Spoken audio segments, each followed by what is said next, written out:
Amen. Que Dieu soit béni. Alléluia. Bien le bonjour à chacun, à chacune. C'est une joie, voilà, pour nous d'être ce matin au milieu de vous.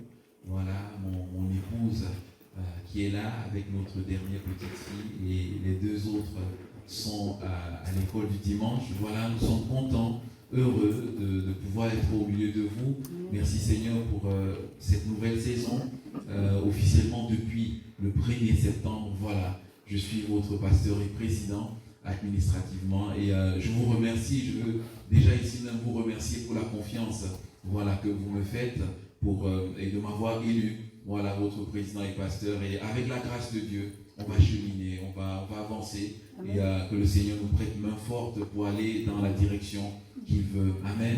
Amen. Que Dieu soit béni. Voilà, heureux de voir un peu plus de visage également ce matin. Merci Seigneur pour sa grâce, pour sa vie qu'il a donnée pour chacun de nous. Et ce matin, avant de partager la parole, je disais mardi, de nous présenter un tout petit peu, mon épouse et moi-même, nous venons de Lyon, donc dans la banlieue à Saint-Fond, où nous avons passé 5 années et où également, voilà, nous avons démarré en tant que nouveau couple marié. Et précédemment, j'étais sur le Creusot, un peu plus haut, donc dans la Saône-et-Loire, où j'ai passé 4 ans. Et antérieurement, j'étais sur Nîmes. Donc voilà, j'étais dans le sud, je suis remonté dans le nord, je suis redescendu. Et plus antérieurement encore, j'étais à Bordeaux. Voilà un peu pour brosser ce parcours que le Seigneur a permis que nous puissions faire. Avec le Seigneur, c'est une marche, frères et sœurs. Et puis, on est conduit par lui, par son Saint-Esprit. Il nous conduit, il a un plan pour chacune de nos vies. Amen. Et on veut dire gloire à Dieu. Amen. Gloire à Dieu, Seigneur, nous sommes simplement ces instruments entre tes mains. Notre frère nous l'a dit ce matin, nous ne nous appartenons plus à nous-mêmes. Nous appartenons à Jésus-Christ. Il a pris nos vies entre ses mains et c'est lui qui nous conduit. C'est lui qui nous accompagne. Et c'est lui qu'on veut continuer de célébrer ce matin, d'élever. Et je vous propose ce matin de revenir dans l'évangile de Jean et le chapitre 6.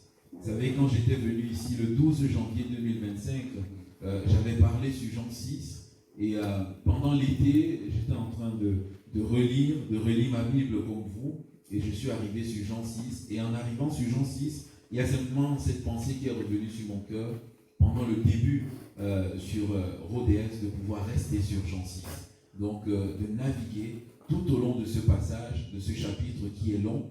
Donc, pendant plusieurs dimanches maintenant, nous allons rester sur Jean 6. C'est un passage qui est tellement profond, frères et sœurs, et on veut tirer la substance qui est dans ce passage. Jésus, dans l'évangile de Jean, la Bible nous présente Jésus comme étant le Fils de Dieu. Amen.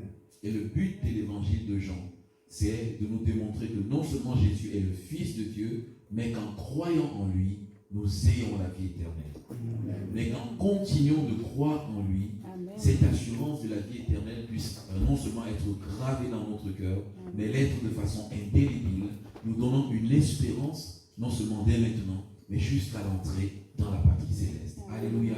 Amen. Et je vous propose ce matin de lire, on va juste lire ce matin les 15 premiers versets de l'évangile de Jean, et on va dégager quelques pensées qui vont nous faire du bien ce matin. Jean 6, des versets 1 au verset 15. Après cela, Jésus s'en alla de l'autre côté de la mer de Galilée, de Tibériade.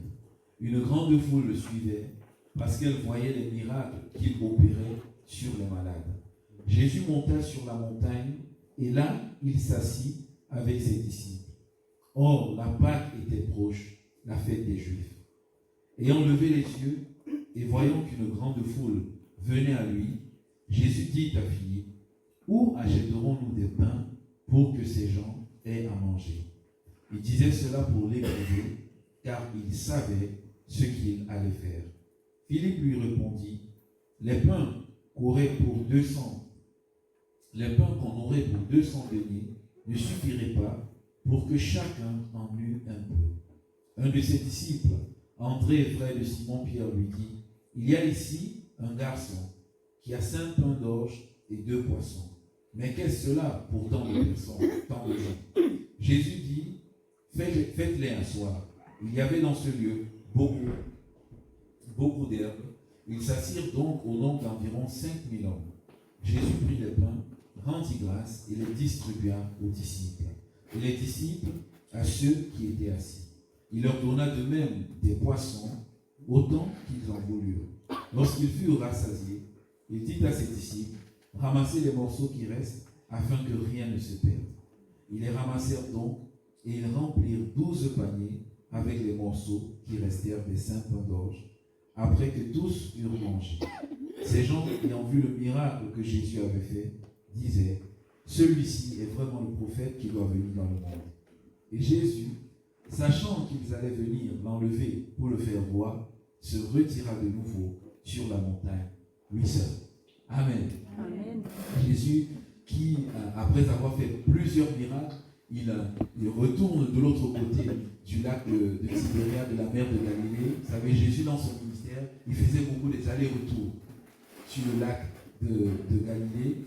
Et ici, le passage que nous avons lu, la pensée centrale, elle est celle de la multiplication des pains, de ce miracle qui revient plusieurs fois dans l'évangile. Et en restant déjà sur cette première pensée de la multiplication des pains, il y a une pensée qui émerge de ce miracle, c'est que Jésus veut nous nourrir.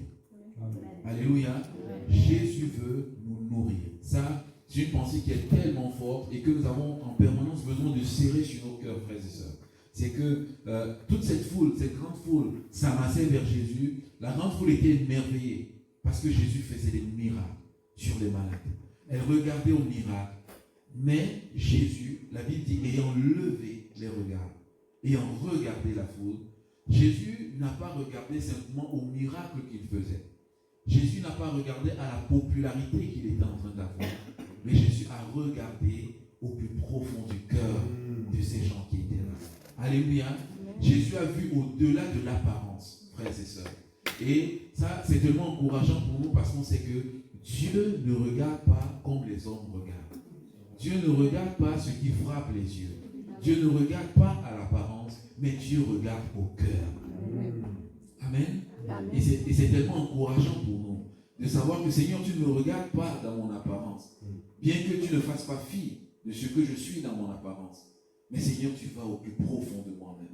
Tu regardes à mon besoin le plus profond. Et quand Jésus regarde cette foule dans d'autres évangiles, la Bible dit ému de compassion. C'est-à-dire, il voit cette foule, ses entrailles sont remuées à l'intérieur. Remuées parce qu'il voit, voilà, cette foule qui le suit depuis 3 jours et elle n'a rien à manger. Amen. Et je bénis le Seigneur parce que le Seigneur nous connaît, il connaît nos besoins. Et je veux dire, Seigneur, tu connais les besoins de tes enfants ce matin. Et je sais que tu es capable de répondre à chacun de ces besoins. Et à l'instant même où nous partageons cela, peut-être qu'il y a un besoin secret qui est là. Je dis, Seigneur, tu connais ce besoin secret. Mais cette parole me montre que tu as multiplié les pains. Et je crois que tu es capable de répondre à mon besoin. Dans l'évangile de Matthieu, dans le chapitre 15, il y a un élément qui m'a encore interpellé dans ce passage. Matthieu 15, 32, le Seigneur Jésus dit quelque chose de très fort. Il dit... Matthieu 15, 32, Jésus ayant appelé ses disciples dit, je suis ému de compassion pour cette foule, car voilà 3 jours qu'ils sont près de moi et ils n'ont rien à manger. Je ne veux pas les renvoyer à jeun, de peur que les forces ne leur manquent en chemin. Quel amour! Alléluia! Amen. Quel amour, frères et sœurs! Jésus sait que la foule marche derrière lui depuis 3 jours. Les disciples demandaient qu'il renvoie la foule. Mais Jésus ne voulait pas renvoyer la foule. Parce que Jésus sait une chose, c'est que cette foule, le ventre est creux.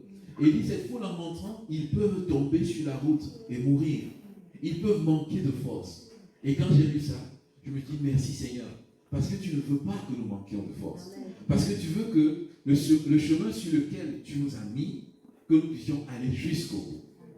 Et pour que nous puissions aller jusqu'au bout, l'entrée dans la patrie céleste, Seigneur, nous avons besoin de la force. Amen. Amen. Amen. Mais bien plus encore, dans notre marche de tous les jours sur la terre, dans notre marche de chrétiens de tous les jours, Seigneur, tu veux que nous ayons la force chaque jour afin d'accomplir les tâches qui nous sont dévolues. Alléluia.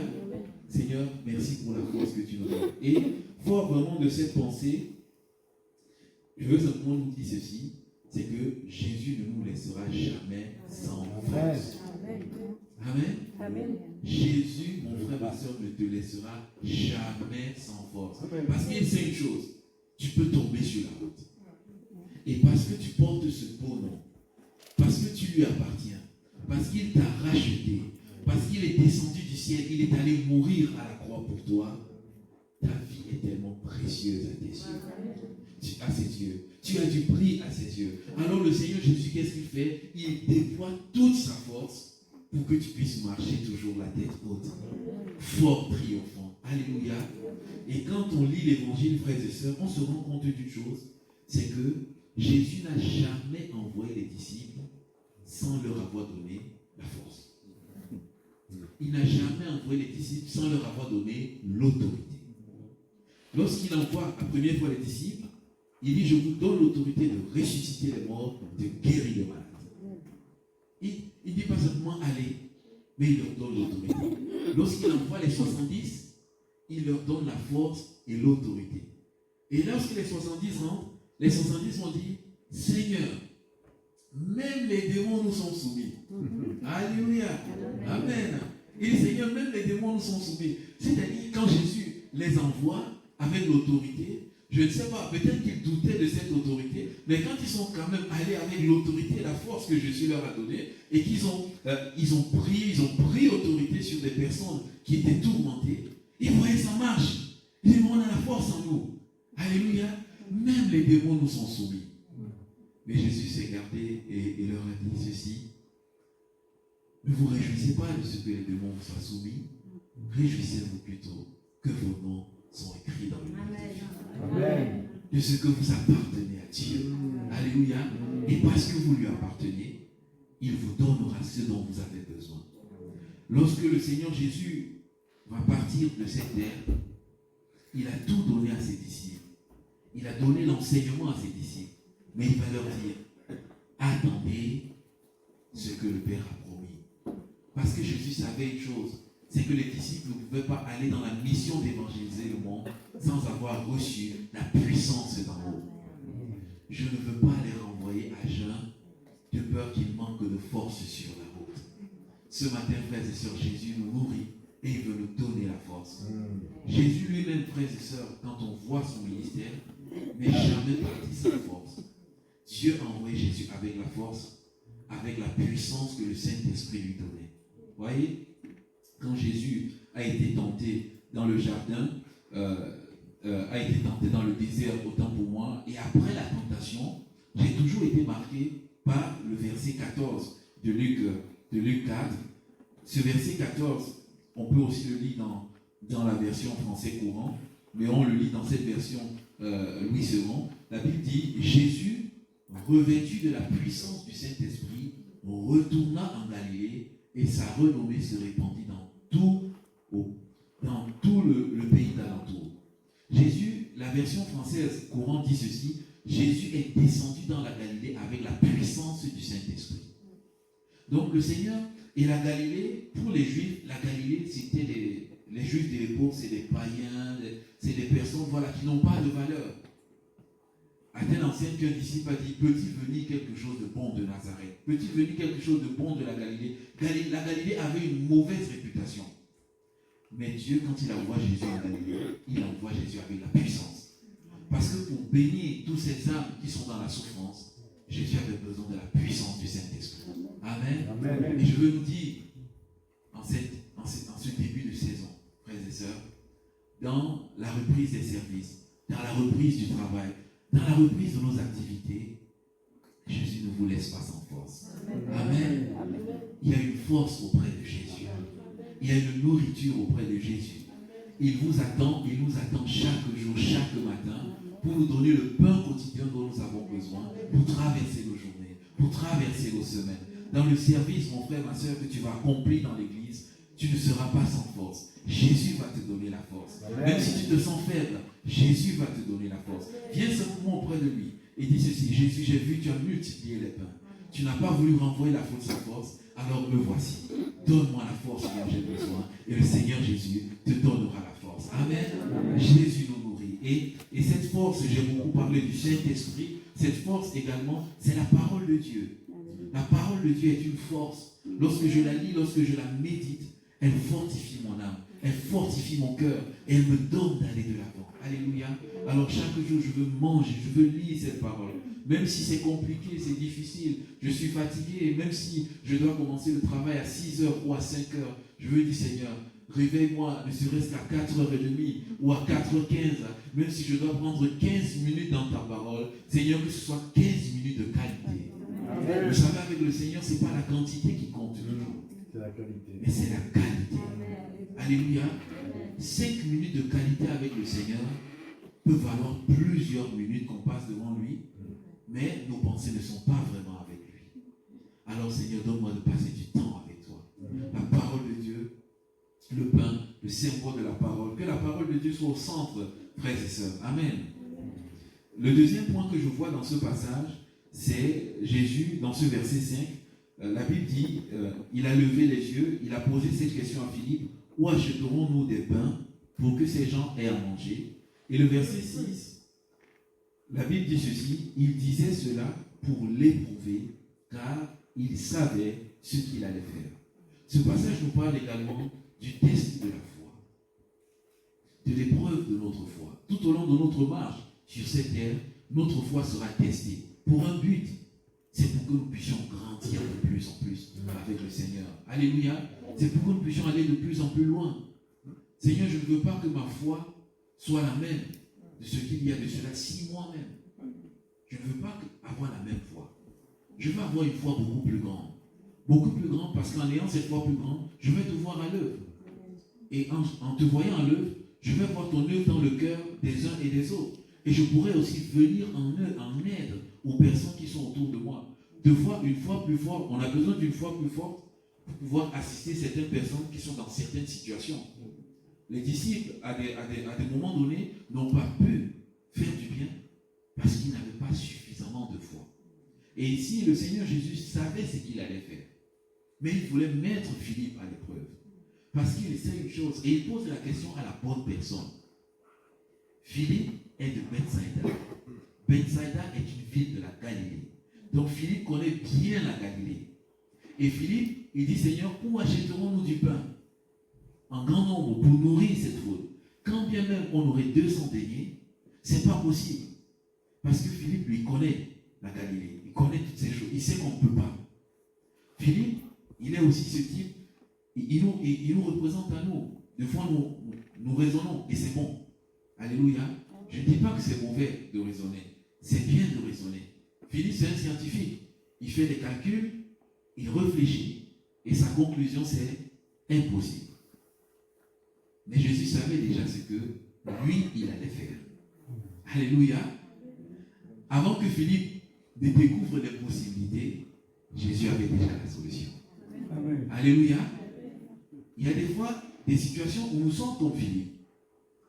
On tourne la situation, on la retourne, on calcule et on dit, c'est impossible. Je n'y arriverai pas. Ça ne pourra pas se faire. Mais la bonne nouvelle, je vais vous dire, frères et sœurs, c'est que Jésus, lui, il a déjà la solution. Amen. Alléluia. Amen. Avant même que nous nous posons la question, lui, il a déjà la solution. Parce qu'il a déjà vu le besoin. Il a déjà considéré la situation, mais il veut simplement nous mettre à l'épreuve. Alors peut-être ce matin, je suis un Philippe. Alors je vais dire, Seigneur, aide-moi à réaliser que tu es le Dieu des impossibilités. Amen. Aide-moi à réaliser que ce qui est impossible à l'homme est possible à toi. Amen. Et à côté de cela, il y avait un autre disciple. Et ce qui est fort dans la Bible, c'est qu'il y a une cohérence. Ce disciple aussi, il venait de la Galilée. C'était André, frère de Simon-Pierre. André, il dit, mais Seigneur, il y a ici un enfant qui a 5 pains et 2 poissons. Mais au regard de cette foule, qu'est-ce que cela représente? C'est bien peu de choses. Philippe, c'était l'impossibilité. André, c'était l'insuffisance. Deux fois, notre foi fait face aux impossibilités. Deux fois, notre foi fait face aux insuffisances. Seigneur, j'aimerais bien faire telles études, mais je n'ai pas suffisamment de finances. Seigneur, j'aimerais bien aller dans tel endroit, mais je n'ai pas suffisamment. Seigneur, j'aimerais bien aider telle personne, mais je n'ai pas ce qui est Il a simplement demandé, donnez-les-moi. Amen. Devant nos insuffisances, mon frère, ma soeur, ne restons pas bloqués à ces insuffisances, mais allons en Jésus. Je dis, Seigneur, même si ça ne suffit pas, tu peux multiplier. Tu peux changer. Tu peux faire infiniment au-delà de ce que je demande et de ce que je crois. Seigneur, je vois que tu es en train d'appeler ma foi à s'élever un peu plus. Des fois, on peut dire au Seigneur, Seigneur, c'est vrai, j'ai du mal à croire. Mais fais ce que tu as à cœur de faire. Alléluia. Et qu'est-ce qu'ils ont fait? Ils ont donné ces 5 pains et ces 2 poissons. Et le Seigneur Jésus, il a fait le miracle. Et quand on lit à la fin, je me dis, les disciples, ils ont encore eu la foi. Parce que Jésus a multiplié les 5 pains et les 2 poissons. Et il a donné. Et au fur et à mesure qu'il distribuait, il n'y avait que abondance sur abondance. Il fallait avoir la foi quand même, frères et sœurs, pour prendre ces 5 pains et d'aller distribuer. Vous vous imaginez ce matin, on est dans une situation et je prends 5 pains et 2 poissons et je dis, mon frère va distribuer. Ou ma soeur va distribuer. Je regarde, je dis, bon, au moins, si, quand le pasteur m'a donné le panier, quand j'ai regardé le panier, à un moment donné, j'ai vu, les pains qui commencent à se multiplier sur mes yeux, là j'aurai la foi. Amen. Et là je vais partir. Parce que je vois c'est en train de se multiplier. Mais la Bible ne nous dit pas que ça s'est passé comme cela. La Bible nous dit qu'il a rendu grâce, il a donné. Ils sont partis. Peut-être qu'ils prenaient un pain, ils donnaient, et c'est comme si rien n'avait changé. Il y a un pasteur qui avait rendu ce témoignage. Qu'un jour, il devait aller donner des oranges dans la prison. Ils avaient pris une quantité énorme, mais dans le camion, au fur et à mesure qu'on l'envoyait, ça était en train de diminuer, et on se rendait compte qu'il n'y en aurait pas suffisamment pour plusieurs. Mais, frères et sœurs, le miracle vient dans ce sens qu'au fond du camion, la dernière rangée qui était dans le camion, on ne faisait que la décharger. Quand on partait, on revenait, elle était intacte. Alléluia. Elle était intacte. Le Seigneur a fait le miracle. Elle a commencé à diminuer quand les besoins étaient en train d'être répondus. Et là, ils se sont dit, manifestement, on est devant un miracle. Ce texte de la multiplication des pains, frères et sœurs, je l'ai vécu en direct. Mais pas avec le pain, mais avec le béton. Nous étions en Nîmes. J'ai la sœur de Pierre, de Philippe, Alice. On était à Nîmes, dans la construction de l'église de Nîmes, et il est arrivé qu'un soir, on était en train de poser des bordures dans le parking. On avait la bétonnière, il ne nous restait plus suffisamment de béton. Philippe, c'est lui qui faisait le calcul des dosages et tout, puisque c'est son métier. On a mis le béton, la bétonnière tournait, et à un moment donné, Philippe qui posait les bordures, il nous demande d'évaluer le ciment qui reste. On lui donne, et il dit, aïe, aïe, aïe, ça ne suffira pas pour poser toutes les bordures. On dit, écoute, on va t'apporter le ciment, ce qui restera, on fera venir le ciment le lendemain pour pouvoir terminer. Et en obéissance, la bétonnière continuait de tourner. On apportait le tractopelle avec le godet, on versait le ciment, on s'en va, fini, il pose, on revient, on verse le ciment. Nos pensées n'étaient plus sur le ciment qui n'était plus suffisant. Notre but c'était simplement de verser le ciment, que les bordures soient finies. Je vous assure, bien-aimés, elle est là. Elle peut vous rendre témoignage. On peut appeler Philippe. Lorsque Philippe a posé la dernière bordure, quand on est reparti pour faire le dernier tour, il n'y avait plus le ciment. Alléluia. Il n'y avait plus le ciment dans le bétonnière. Nous sommes, ce soir-là, quand on a fini, on s'est assis dans le bungalow, on a dit, waouh, Jésus a multiplié les pains, mais aujourd'hui Jésus a multiplié le béton. Alléluia.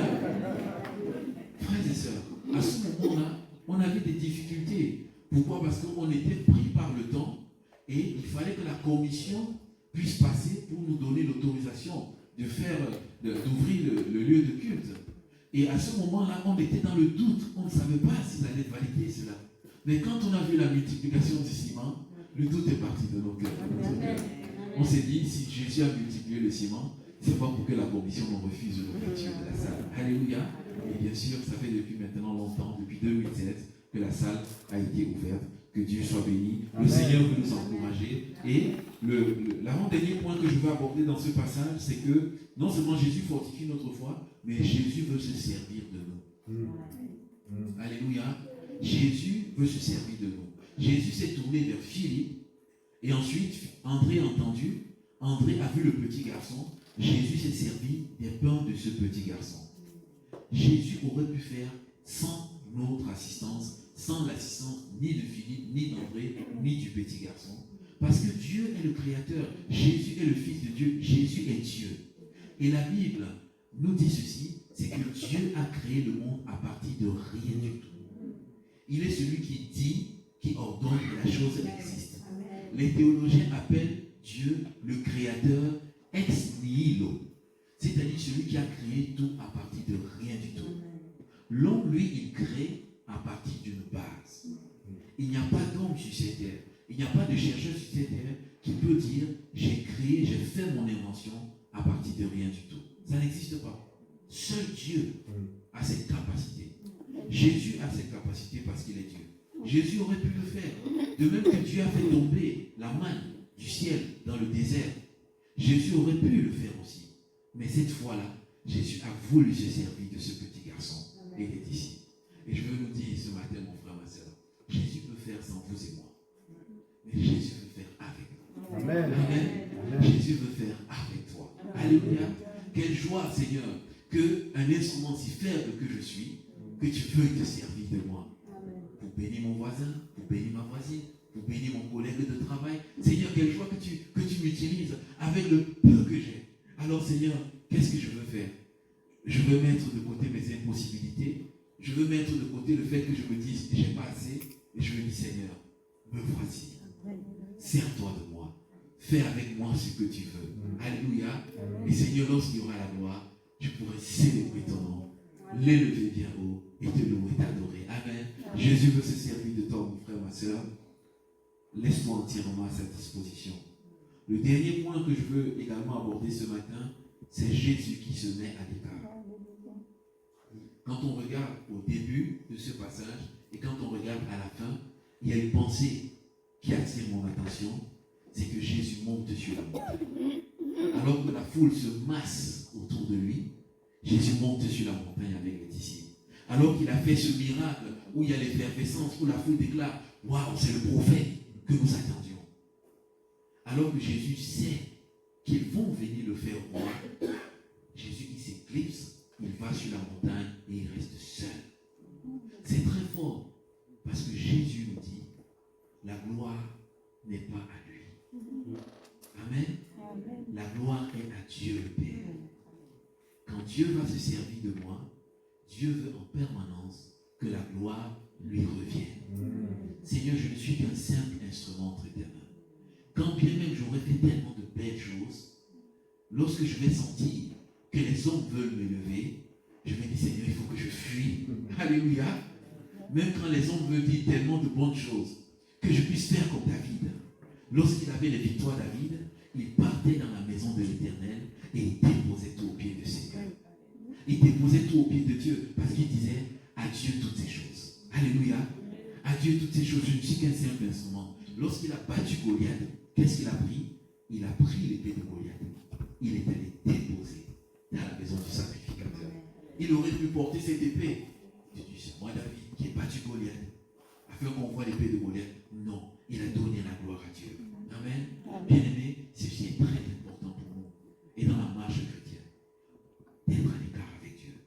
Chaque fois qu'il y a une victoire dans nos vies, chaque fois que Dieu manifeste sa gloire, allons à l'écart. Déposons tout au pied de Dieu.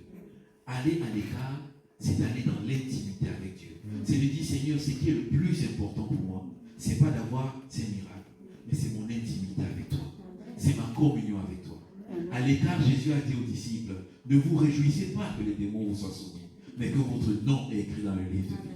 Réjouissez-vous de l'intimité et de la communion avec Dieu le Père. Parce que c'est dans cette intimité à l'écart que Dieu va continuer de travailler vos cœurs. C'est dans cette intimité à l'écart que Dieu va continuer de mettre des choses dans votre cœur. C'est dans cette intimité et à l'écart que vous allez pouvoir vous décharger sur Dieu. Vous allez dire, non pas à moi, mais à toi la gloire. Vous savez, frères et sœurs, l'orgueil peut monter très vite dans mon cœur. Très, très rapidement. Dieu se sert de nous. Dieu nous donne une capacité et un talent. Et rapidement, l'orgueil peut monter. Et quand l'orgueil monte dans notre cœur, bien aimé, l'orgueil est tellement insidieux. Pourquoi? Parce que l'orgueil, qui est le père de l'orgueil, c'est Satan en personne. Et quand il trouve cet appât quelque part, il va toujours plus nous conduire dans cet orgueil. Le plus grand combat du chrétien, c'est contre l'orgueil. Amen. Parce qu'il doit dire, Seigneur, dépouille-moi de l'orgueil afin que la gloire te revienne. Ce célèbre passage de Philippiens 2 nous parle de l'humiliation de Jésus. Chaque fois, Jésus rentrait la gloire à Dieu. Et c'est la raison pour laquelle Jésus était gardé. Amen. Je veux dire, Seigneur, oh non, pas à moi, mais à toi seul soit la gloire. Seigneur, je peux faire tellement de choses glorieuses, magnifiques. Je peux donner des paroles, je peux m'aider, je peux assister, mais qu'à la fin, Seigneur, je suis un serviteur inutile. Parce que c'est toi qui m'en as donné la force. Alléluia. Frères et sœurs, voilà simplement ce premier passage, ce premier message que je voulais partager avec nous ce matin dans Jean 6. C'est que notre Seigneur Jésus, il est celui qui veut nous nourrir. Il est celui qui connaît nos besoins en profondeur. Quand il nous regarde, il regarde nos besoins et il est celui qui veut nous donner la force. Et ce matin, dans ce début d'année, de dire Seigneur, merci de m'avoir nourri ce matin. Nourris-moi encore tout au long de cette année. Fortifie-moi, j'ai besoin de toi. Alléluia. Je me rappelle toujours du pasteur Jean-Marc Tcherkéchian. Tous les mardis, on priait à 6 h du matin et il avait toujours une prière. Seigneur, donne-moi la grâce dont j'ai besoin pour cette journée. Chaque mardi, il ne s'est pas trouvé un seul mardi de prière avec lui qui n'ait fait cette prière. On peut dire, mais c'est une prière routinière. Non, il avait saisi la puissance de la grâce de Dieu, de la force de Dieu. Et il avait une grâce particulière. Je vous assure, quand vous le regardez, il est bien avancé en âge. Mais quand il marche toujours aussi vite. Quand il était sur le terrain pour la construction, il marchait toujours aussi vite. Mais pourtant, une construction, frères et sœurs, c'est fatigant. Mais il avait la grâce de Dieu. Alléluia. Demandons cette grâce chaque jour. Disons, Seigneur, merci parce que je marche sur cette terre. Je serai éprouvé. Je serai testé dans ma foi. Mais c'est pour que ma foi grandisse. Alors, de l'impossibilité, de l'insuffisance, Seigneur mon Dieu, pour voir en abondance ce qui va bien. Alléluia. Seigneur mon Dieu, me voici. Sers-toi de moi en cette nouvelle année. Est-ce que dans l'église, je fais déjà un service? Gloire à Dieu. Est-ce que je ne fais pas encore un service? Alors Seigneur, me voici. En quoi est-ce que je peux être utile dans l'église de Rodez? En quoi est-ce que je peux être utile dans la ville de Rodez, dans ma famille? Seigneur, sers-toi de moi. Alléluia. Tu vas me donner la force. Seigneur, lorsque tu te seras servi de moi, qu'en permanence, j'aille à l'écart dans le lieu secret pour déposer toute la gloire entre tes mains. Amen. On va prier ce matin. Je vais prier pour nous. Alors qu'on va prier, vraiment s'il y a un bien-aimé qui est là, qui se retrouve dans une des situations, un des titres, des thèmes que j'ai mentionnés, de pouvoir également prier dans son cœur et de dire Seigneur, par la foi, je crois que ce matin, tu peux me donner quelque chose. Alléluia, tu peux faire quelque chose dans ma vie. Seigneur, je ne veux pas simplement que ce message soit juste une théorie, mais je veux le vivre de façon pratico-pratique. Alléluia, et je m'attends à toi ce matin. Que ton nom soit béni, Seigneur. Amen. Seigneur notre Dieu, merci parce que tu es bon. Merci parce que nul n'est comparable à toi. Tu nous montres ce matin encore que tu es le Dieu de l'abondance. Tu montres ce matin que tu connais toutes choses. Et qu'avant même que nous soyons dans un besoin, toi tu connais déjà tout. Mais également tu as déjà toute la solution. Seigneur, merci encore de m'avoir donné ce privilège de partager ta parole ce matin. Je veux te prier pour chacune de nos vies en cette nouvelle saison. Seigneur, viens nous remplir de toi. Viens nous nourrir de ta parole. Viens nous nourrir de ta force par le Saint-Esprit. Seigneur, bénis chacune de nos vies ce matin, Seigneur mon roi. Peut-être un bien-aimé, une bien-aimée se sent fatiguée, éprouvée ce matin. Seigneur, sent qu'elle n'a pas suffisamment de force pour ce à quoi, Seigneur, tu l'appelles pour ce service, pour ce travail. Seigneur, je prie ce matin que tu puisses déployer dans sa vie toutes les ressources, Seigneur, que tu avais déjà prévues en avance pour sa vie. Je prie, Seigneur, peut-être que le doute puisse en aller de son cœur, Seigneur, ce matin. Seigneur, qu'elle puisse faire un pas nouveau de foi avec toi. Seigneur, que l'épreuve de la foi, Seigneur, produise la joie, produise encore, Seigneur mon Dieu, la paix éternelle de toi. Seigneur, fortifie la foi ce matin. Seigneur, comme Esaïe, nous voulons te dire, nous voici. Peut-être c'est dans un service. Peut-être que pour le service, il y a une crainte, il y a une peur, Seigneur. Père, je veux te prier que nous puissions ensemble dire, Seigneur, me voici. Seigneur, amène-moi où tu veux. Amène-moi où tu veux avec mes limitations, avec mes faiblesses. Parce que j'ai cette assurance, Seigneur, que tu vas transformer mes faiblesses en force. Tu vas transformer mes limitations en quelque chose de d'illimité. Tu vas repousser, Seigneur, mes limites. Car tu es capable de le faire, Seigneur, mon roi. Seigneur, viens nous surprendre, viens nous étonner ce matin. Sers-toi de nous, Seigneur, mon Dieu, pour nous bénir mutuellement, pour bénir ceux qui sont autour de nous, pour bénir nos familles, Seigneur, mon roi. Merci encore, Seigneur, de nous appeler tout le temps dans la communion avec toi, d'être dans ce temps seul à seul, ô roi des rois. Peut-être en ce début d'année, c'est une difficulté pour un bien-aimé ce matin. Et je veux prier, parce que je sais que tu es le Dieu qui nous attire à toi.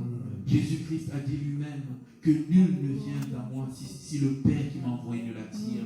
Seigneur, toi qui as cette capacité de nous attirer à toi, alors attire-nous dans l'intimité et la communion avec toi, afin que nous puissions être remplis de toi. Bénis ton assemblée en cette nouvelle année. Bénis tous les services qui vont reprendre, Seigneur mon Dieu, de victoire. Bénis toutes les actions, toutes les œuvres qui seront là, que tu mettras dans les cœurs, Seigneur mon Dieu. Que ton nom soit glorifié. À toi seul soit la puissance et l'honneur, notre Dieu. Amen.